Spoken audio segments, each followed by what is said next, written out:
ഒരൊറ്റ ഇൽമിന്റെ മജ്‌ലിസിൽ ഇരുന്നാൽ 70 മോശം മജ്‌ലിസിൽ ഇരുന്ന, അല്ലെങ്കിൽ 70 തെറ്റുകുറ്റങ്ങളിൽ എൻഗേജ് ആയത് ഒരൊറ്റ ഇൽമിന്റെ മജ്‌ലിസ് കൊണ്ട് പുറത്തു കിട്ടും. അത്ര ഇൽമിന്റെ മജ്‌ലിസിൽ ഇരുന്ന് പോകുമ്പോൾ ഉണ്ടാവുന്ന പ്രതിഭാസത്തെ അല്ലെങ്കിൽ പ്രോസസ് പ്രക്രിയയെ അയിമ്മത്ത് എങ്ങനെ ഉദാഹരിച്ചു പറയുന്നറിയോ? അയാൾ ഇൽമിന്റെ മജ്‌ലിസിൽ വന്ന് ഇരിക്കുമ്പോൾ പർവ്വത സമാനമായ തെറ്റുകുറ്റങ്ങൾ അയാളുടെ തലയിൽ ഉണ്ട്. ഇൽമിന്റെ മജ്‌ലിസ് കഴിഞ്ഞു പോകുമ്പോൾ ഫലാ അലൈഹി ശൈഉം മിന ദുനൂബ്, എല്ലാ തെറ്റുകുറ്റങ്ങളും പുറത്തിട്ടുണ്ടാവും.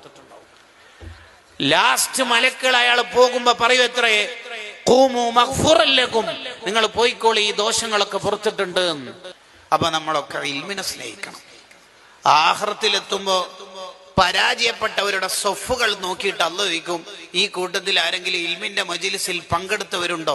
ആ ഉണ്ടല്ലോ, എന്നാ പിന്നെ വേറൊന്നും നോക്കണ്ട, അവരങ്ങോട്ട് സ്വർഗത്തിലേക്ക് വിട്ടേക്ക്. കണ്ടോ, ഇൽമിന് അത്രയും വലിയ പവറാണ്.